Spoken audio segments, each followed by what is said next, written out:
오늘 이 시간 하나님께서 우리에게 주시는 말씀은 구약 미가서 3장 5절에서부터 12절까지의 말씀입니다. 제가 봉독할 때 살아계신 하나님 아버지의 음성을 다 들으실 수 있기를 소원합니다. 내 결례를 그릇된 길로 이끄는 예언자들을 두고 야훼께서는 이렇게 말씀하셨다. 예언자라는 것들, 입에 먹을 것만 물려주면 만사 잘 되어간다고 떠들다가도 입에 아무것도 넣어주지 않으면 트집을 잡는구나. 그래서 너희 백성은 앞을 내다볼 수 없는 밤을 맞았다. 내일을 점칠 수 없는 어둠에 쌓였다.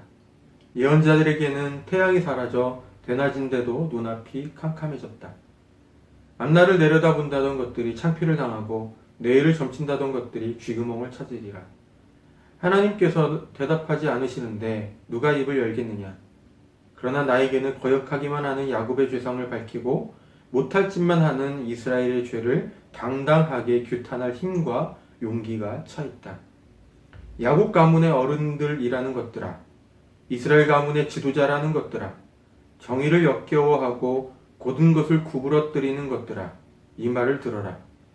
너희는 백성의 피를 빨아 시온을 세웠고 백성의 진액을 짜서 예루살렘을 세웠다. 예루살렘의 어른이라는 것들은 돈에 팔려 재판을 하고 사제라는 것들은 삭슬을 받고 판결을 내리며 예언자라는 것들은 돈을 보고야 점을 친다. 그러면서도 야훼께 의지하여 야훼께서 우리 가운데 계시는데 재앙은 무슨 재앙이냐 하는구나. 시온이 갈아엎은 밭이 되고 예루살렘이 돌무더기가 되며 성전 언덕이 잡초로 뒤덮이게 되거든 그것이 바로 너희 탓인 줄 알아라. 아멘. 주님께서 주시는 말씀입니다. 오늘 본문 말씀은 기독교가 피안의 천국이 아니라 현실 참여적인 종교라는 것을 다시금 깨닫게 해줍니다. 오늘은 구약 성서의 말씀을 가지고 그것을 통해서 하나님께서 우리에게 깨우쳐 주시는 바를 들어보겠습니다. 미가서에 있는 말씀입니다. 본문으로 들어가기 앞서서 미가라는 사람에 관하여 살펴봅시다. 미가는 주전 8세기 중후반에서부터 7세기 초까지 예언자로서 활동했던 사람입니다. 미가보다는 우리에게 더 친숙한 이사야 예언자도 동시대 사람입니다. 어쩌면 미가와 이사야가 서로를 알고 있었을 가능성도 있습니다. 미가의 말들을 보면 종종 이사야의 말들에서 볼 수 있는 비슷한 현실 인식을 발견할 수 있기 때문입니다. 하지만 이 둘 사이에 차이점도 있습니다. 이사야는 그 시대의 대예언자이면서 정치나 공적인 일에 참여하였지만은 미가는 그것들로부터는 한 걸음 물러서 있던 것으로 보이기 때문입니다. 둘 사이에 있는 이러한 차이는 이 두 사람의 출신을 보면 더욱 이해가 됩니다. 이사야는 유다의 수도인 예루살렘에서 그것도 상류계층의 자제로 태어났습니다. 이러한 그의 출신 성분이 그로 하여금 왕실 내부에서 일어나는 일들이나 외교 정책의 추이들을 분석하고 비판할 수 있도록 영향을 주었다라고 볼 수 있겠죠. 하지만 미가는 그렇지 않았습니다. 일단 그의 출생지부터가 지방의 촌락입니다. 미가는 예루살렘의 남서쪽으로 약 35km 정도 떨어진 오레셋이라는 작은 촌락에서 태어났습니다. 이사야가 예루살렘의 상류계층의 자제로 태어나면서 왕실과의 교류가 가능했다면 작은 시골 출신의 미가에게는 농부들이나 가축 사육자들과의 교류가 가능했겠죠. 그래서 미가서를 가만 보면 미가가 당시 사회에서 억압받고 있던 소농이나 가축 사육자들, 어린이들, 여인들에게서 자신을 동일시하고 있다라는 느낌을 우리가 받게 되는 것입니다. 당시에는 유명한 예언자가 있고 그 밑에 문화생을 둬서 예언자를 육성하던 시대였는데 미가는 이러한 예언자 그룹에서 비껴 서 있었던 것으로 보입니다. 자격증이 없는 미가가 그것도 당시의 예언자 그룹을 향해서 아주 날이선 비판을 가했으니 이들 직업 예언자의 입장에서 보면 그러한 예언을 하는 미가가 마뜩찮게 보였을 것입니다. 그래서 그들이 미가에게 그 입 좀 다물라 라고 말했다는 장면을 미가서 2장을 보면 우리가 확인할 수 있죠. 미가가 예언한 어투를 보면 그의 어투가 상당히 신랄하면서도 단호하다라는 것을 발견할 수 있습니다. 이러한 그의 어투를 두 가지 측면에서 우리가 이해해 볼 수 있습니다. 첫째는 그가 큰 전쟁을 겪었다는 것입니다. 8세기 말 그가 태어나고 살았던 이 모레셋이라는 지역은 유다의 땅이 아니라 블레셋의 땅으로 강제 편입되었습니다. 본래 유다의 땅이었지만 유다가 아수르와의 전쟁에서 크게 패하면서 아수르가 유다에게서 빼앗아서 블레셋이라는 나라에 넘겨주었기 때문입니다. 주전 701년에 있었던 아수르와 유대 사이의 전쟁은 유다에게 아주 혹독한 대가를 치르게 하였습니다. 가까스로 수도 예루살렘만 남기고 유다의 전역이 아수르에게 짓밟히고 유린당하면서 유다의 온 국토가 황폐화되었고 전쟁에서 진 대가로 아수르에는 엄청난 보상금을 지불해야만 했습니다. 전쟁에서 패한 여파로 인해서 국고가 바닥나 버렸고 거기에 중앙정부의 통제력도 마비되었습니다. 그야말로 유다 전역이 무법천지가 되었던 것이죠. 중앙정부가 통제력을 상실하고 나라의 재정이 바닥나 버렸다면 그 나라는 혼돈에 빠질 수밖에 없을 것입니다. 정치인들은 이집트를 등에 업고서라도 아수르에 저항해서 독립을 되찾자고 하는 파와 아수르에 복종해야 한다고 주장하는 파로 양분되었습니다. 여러 가지 불확실성 속에서 유다 내의 사회 질서와 공동체의 기초도 또한 흔들리고 있었습니다. 아마도 미가가 신랄하면서도 단호하게 심판의 예언을 했던 데에는 이처럼 많은 사람들이 죽어나가고 고향을 빼앗기고 정치인들은 서로 분열하고 사회와 공동체의 기초가 흔들리면서 무법천지로 사회가 흘러가는 것을 그가 직접 경험하고 보았기 때문일 것입니다. 미가가 신랄하고 단호한 어투로 예언을 했던 두 번째 이유는 그가 가지고 있던 예언자로서의 자의식 때문일 것입니다. 그는 예언자 그룹에 속해 있지 않았지만 거침없이 예언을 했던 사람입니다. 미가는 하나님께서 그를 유다를 향한 예언자로 보내셨다라고 믿었습니다. 그리고 본문 8절은 미가가 가지고 있던 자의식이 얼마나 강력한 것이었는가를 짐작케 하죠. 본문에 있는 구절이 한번 볼까요? 나에게는 거역하기만 하는 야곱의 죄상을 밝히고 못할 짓만 하는 이스라엘의 죄를 당당하게 규탄할 힘과 용기가 차 있다. 미가의 이 말은 당대의 직업 예언자들에게는 하나님께서 말씀하지 않으실 것이지만 그에게는 유다를 향하여 예언할 말씀을 주신다는 그의 믿음에서 나온 말입니다. 앞에서도 언급했지만 미가는 예언자 그룹에 속하지 않은 소위 말하는 무허가 예언자이면서도 예언자 그룹을 향해서 쓸소리를 말했던 예언자였습니다. 그런 탓에 직업 예언자들로부터 미움을 받고 있었죠. 미움받을 것을 알면서도 미움을 받고 있었으면서도 나에게는 못할 짓만 하는 이스라엘의 죄를 당당하게 규탄할 힘과 용기가 차 있다라고 하는 이 미가의 말을 보면 그가 가진 자의식, 다른 말로 하면 소명의식이 그에게 있어서 얼마나 강렬했는가를 우리가 확인해 볼 수 있습니다. 미가가 선포했던 예언을 보면 그가 하나님을 어떤 분으로 인식하고 있었는지를 알 수 있습니다. 요점만 말하면 그는 하나님을 공의의 하나님으로 인식했습니다. 무엇 천지와도 같은 시대에 그는 공의의 하나님께서 그로 하여금 유다 사회에 다시금 하나님의 공의를 회복하라고 선포하는 부르심을 받았다라고 믿었던 것 같습니다. 그래서 공의롭지 못한 사회의 모든 영역에 대해 하나님의 심판을 선포했던 것이죠. 그가 비판했던 사항들은 이러한 것들이었습니다. 이 장의 내용을 보면 미가는 아주 탐욕스럽고 반사회적인 부자들에 대해서 심판을 선포했습니다.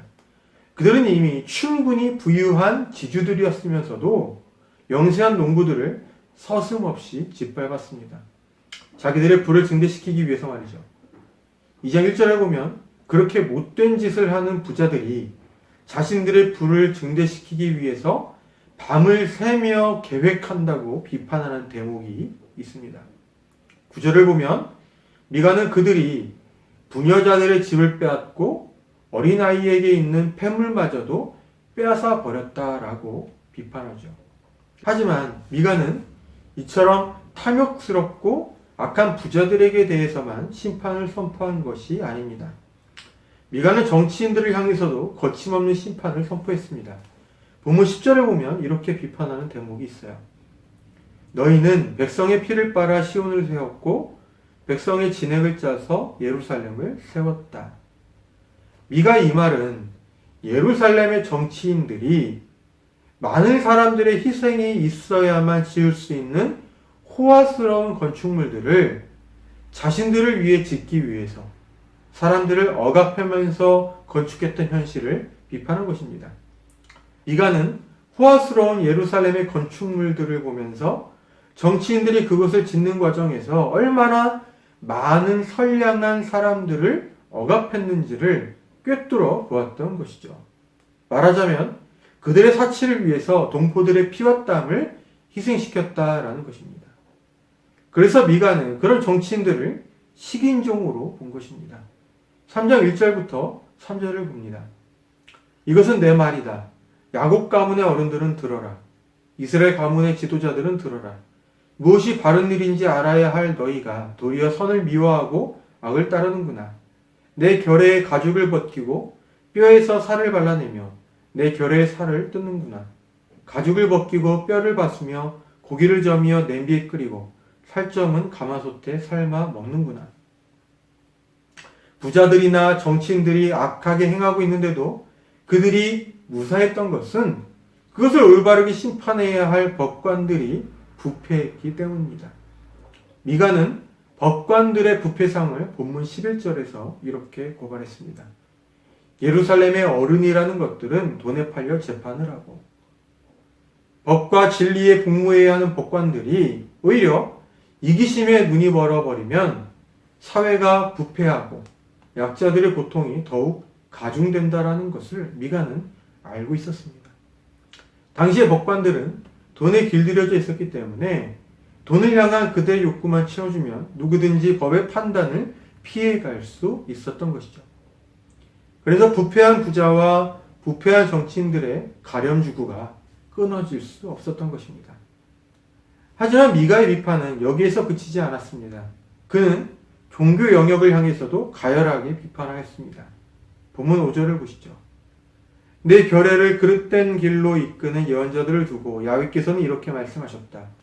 예언자라는 것들, 입에 먹을 것만 물려주면 만사 잘 되어간다고 떠들다가도 입에 아무것도 넣어주지 않으면 트집을 잡는구나. 미가는 예언자 집단과 대립각을 세울 수밖에 없었습니다. 그들이 그들에게 부여된 권위를 잘못 사용하고 있었기 때문입니다.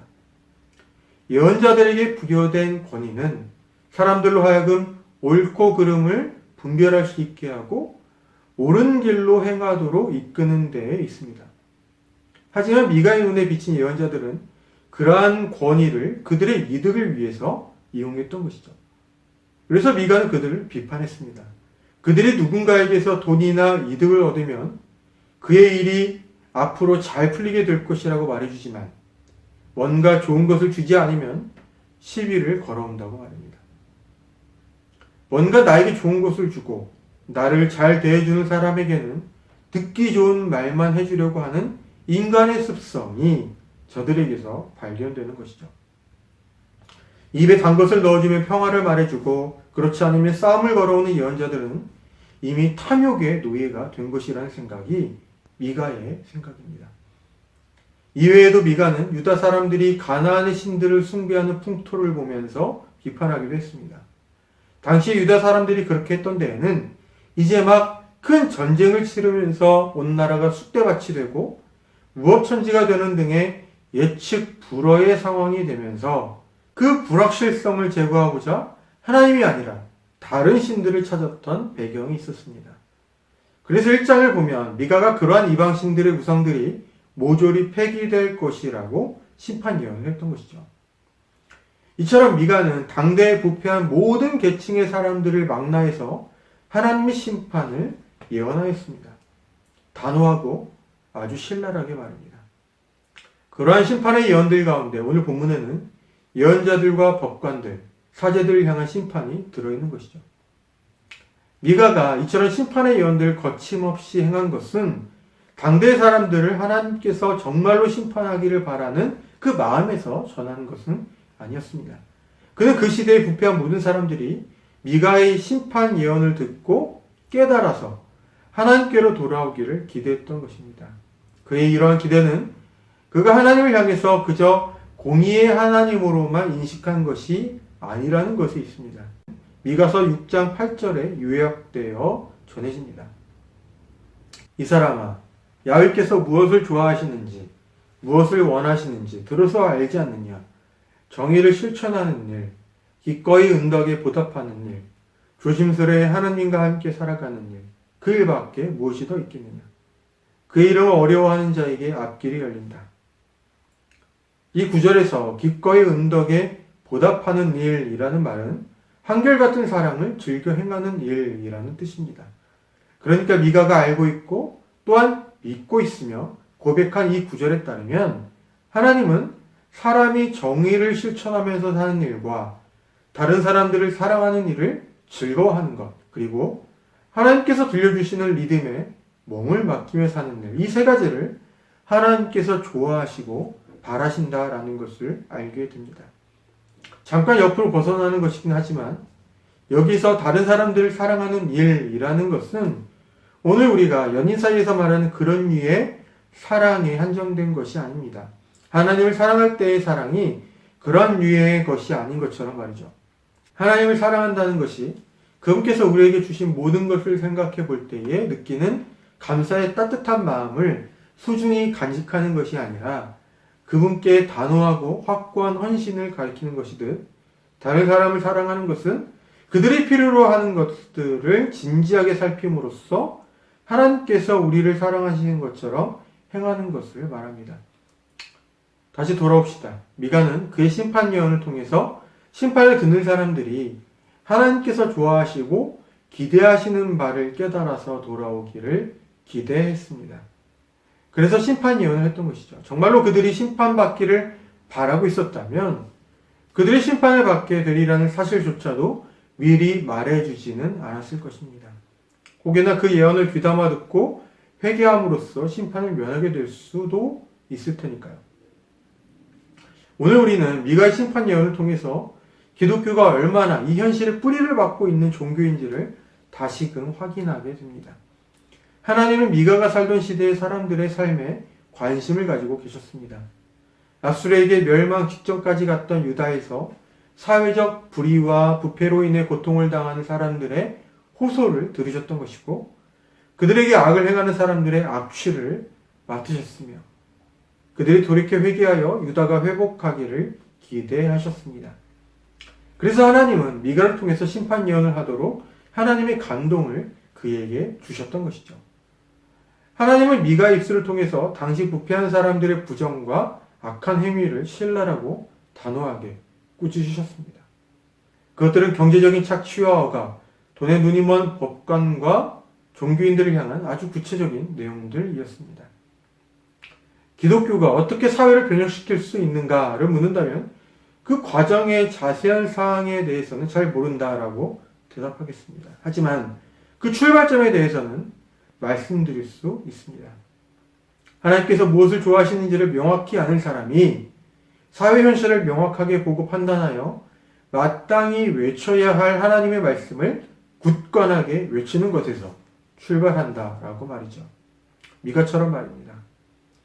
우리가 거창하게 하나님의 나라, 하나님의 의를 말하기는 쉬워도 그것이 우리 현장에서 구체적으로 어떻게 발현되어야 하는지에 대해서는 말하기가 어렵습니다. 오늘 미가서는 가르쳐줍니다. 사회 현실을 제대로 보는 것에서 시작한다고 말이죠. 하나님께서 좋아하시고 사람에게 기대하시는 바가 무엇인지를 명확히 알고 가슴에 품을 사람으로서 말입니다. 그러니 한 사람 한 사람의 기독교 성도로서 우리가 당면한 현실을 제대로 보고자 하는 노력을 게을리하지 않아야 할 것입니다. 하나님께서 좋아하시는 것이 무엇인지, 그리고 우리에게 기대하시는 것이 무엇인지를 깨달아 알고 우리가 서 있는 곳에서 작은 변화를 일궈낼 수 있는 우리는 교회의 모든 성도들이 될 수 있기를 빕니다. 기도하겠습니다. 하나님 아버지, 하나님은 저희에게 저희가 공의를 행하고 다른 사람들을 사랑할 줄 알며 하나님의 지도를 따라 살아가는 것을 기대하신다라는 것을 다시금 확인하였습니다. 저희가 이 현실을 제대로 볼 수 있도록 저희에게 주님을 아는 지식을 더해 주십시오. 그리고 하나님께서 저희에게 기대하시는 바를 이 현실에서 잘 살아낼 수 있도록 미가에게 주셨던 힘과 용기도 주십시오. 저희가 선 곳에서 하나님의 통치가 변화를 만들어내는 데에 저희의 몫을 감당하기를 원합니다. 주님, 붙잡아 주십시오. 언제나 어디에서나 성령님을 통하여 저희 곁에 또 저희 안에 계시며 저희와 함께 하시는 예수님의 이름으로 기도드립니다. 아멘.